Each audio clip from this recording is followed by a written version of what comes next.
बहुत बार हमारी ज़िंदगी में ऐसा होता है कि जहाँ पे हमको नो कहना चाहिए वहाँ पे हम यस कह के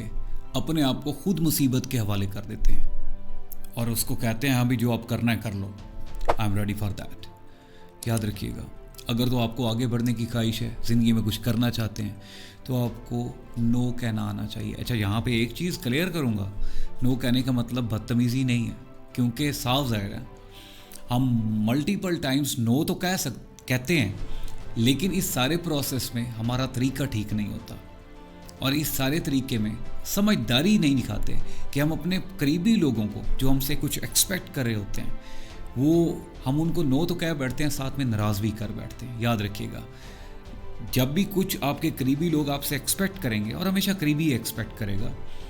और एट द सेम टाइम आपने अपनी ज़िंदगी में आगे भी बढ़ना है, आपके गोल्स भी क्लियर हैं, अब आगे बढ़ने की ख्वाहिश भी रखते हैं, तो ऐसा पॉसिबल नहीं है कि एक ही वक्त में आप अपने गोल्स को भी फोकस कर लें और आप उन लोगों को भी खुश कर लें। तो आपको बहुत सी सिचुएशंस में इंसान को नो कहना पड़ता है। तो ऐसी सिचुएशन में जब आप रिस्पेक्टफुली नो करना नहीं आता ना आपको,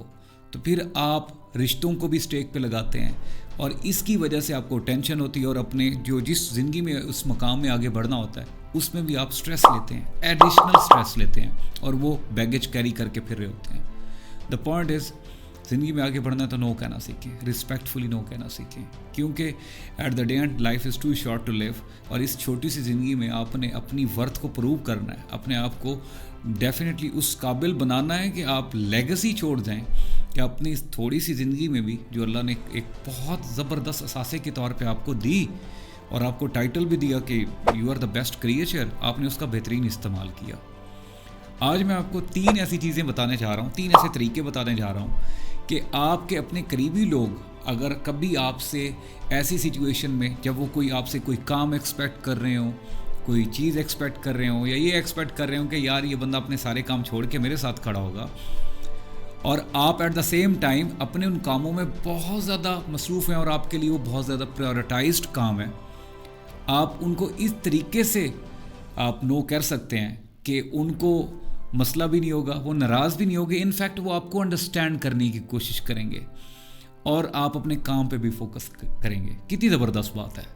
तो ये 3 तरीके अगर आपने अडॉप्ट करना स्टार्ट कर दिए, अपनी ज़िंदगी में इस्तेमाल करना स्टार्ट कर दिए, trust me you will be the very peaceful person at your place. Number 1, कभी भी अगर कोई इंसान, साफ ज़रा है, अब कोई गैर तो हमें कोई काम कहेगा नहीं, करीबी इंसान कहेगा कोई, क्योंकि वो हमसे एक्सपेक्ट करता है, वो दोस्त, रिश्तेदार, बहन भाई, कोई ऐसा करीबी जिनको हम कभी मना नहीं कर सकते क्योंकि उनके साथ हमारा लिहाज का ताल्लुक इतना करीबी होता है। नंबर 1, कभी भी अगर कोई आपको ऐसा इंसान कहे कि यार मेरा ये काम कर दो और उस वक्त आप वाकई जेन्युइनली बिजी हो, तो आप उसको यस के साथ कंडीशनल उसको यस बोलें। मिसाल के तौर पे आप उसको ये बोलें कि मैं ये काम ज़रूर कर दूंगा, लेकिन फ़िलहाल मैं मसरूफ़ हूँ और जैसे मैं इजी होता हूँ मैं आपका ये काम ज़रूर करूँगा। क्योंकि एक बात याद रखिएगा, यस भी इसलिए आपने उसको बोला क्योंकि वो आपका अपना है। आप जैसे आप उसे एक्सपेक्ट करते हैं, आप उसको रिस्पेक्ट देते हैं, इसी तरीके से वो भी आपको अपना समझता है, इसलिए वो आपसे अपना एक रिश्ते की बेस पे एक एक्सपेक्टेशन होती है। जहाँ पे अच्छा ताल्लुक होता है वहाँ पे डेफिनेटली एक्सपेक्टेशन भी रेज होती हैं।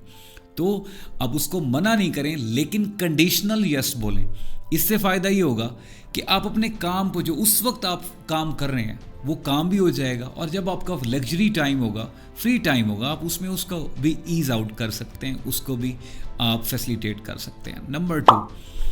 अगर कोई आपका अपना आपको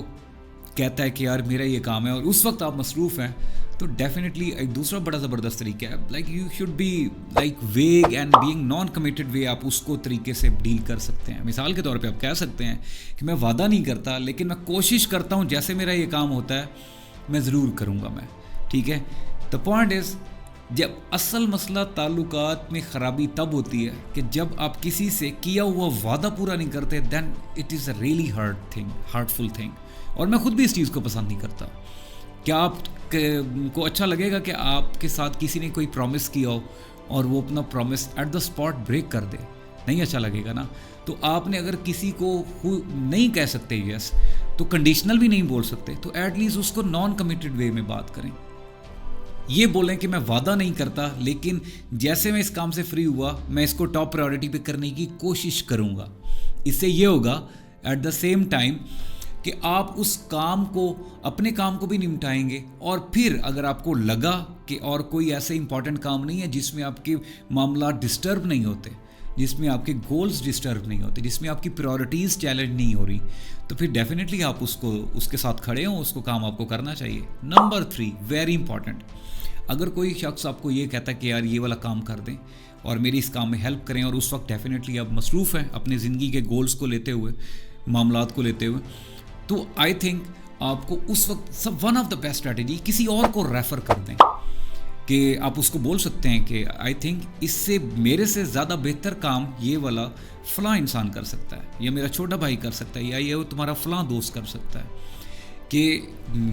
ये काम मैं तो शायद कर लूँगा। मिसाल के तौर पे कोई ये चाह रहा है कि आप उसकी कोई फ़ोटो एडिट कर दें डॉफ प्रीमियर फ़ोटोशॉप पे, या कोई वीडियो रिकॉर्ड कर दें, और वो आपसे एक्सपेक्ट करता है कि आप उसकी वीडियो रिकॉर्डिंग में हेल्प करें, तो आप उसको रेफ़र करें कि यार I am also good at it, लेकिन मुझे लगता है कि आपके काम को मज़ीद बेहतर अगर किया जा सकता है, तो एक मिस्टर अली या मिस्टर ए या बी या सी, ये एक अच्छा इंसान है, इसकी एक एक्सपर्टीज़ मेरे से ज़्यादा है। जब आप किसी और को रेफ़र करेंगे तो डेफिनेटली उसको इस बात की पॉइंट को अंडरस्टैंडिंग भी होगी, समझेगा भी, और आपसे नाराज़ नहीं होगा। इन तीनों पॉइंट्स में अल्टीमेट बताने का पर्पज़ ये था कि आपने अपने गोल्स पे रहते हुए अपने करीबी लोगों को नो भी बोलना है और उसको नाराज़ भी नहीं करना। नो बोलने के साथ अगर आपने नाराज़ कर दिया, ये कोई बहुत बड़े कमाल नहीं कर लिया आपने। असल कमाल तब है कि आप रिस्पेक्टफुली अगले बंदे को अपने प्रिंसिपल्स पे रहते हुए, प्रिंसिपली स्टैंड देते हुए नो बोलें, बिकॉज लाइफ इज़ वंस। और एट द सेम टाइम अगर आपका यस बोलना आपको तकलीफ़ में झोंकता है, पहुंचाता है, अगर आपको तकलीफ़ पहुंचती है, आई थिंक ये बहुत घाटे का सौदा कर रहे हैं। सो रिस्पेक्टफुली नो कहना सीखें। अपना ख्याल रखिएगा। Wake up.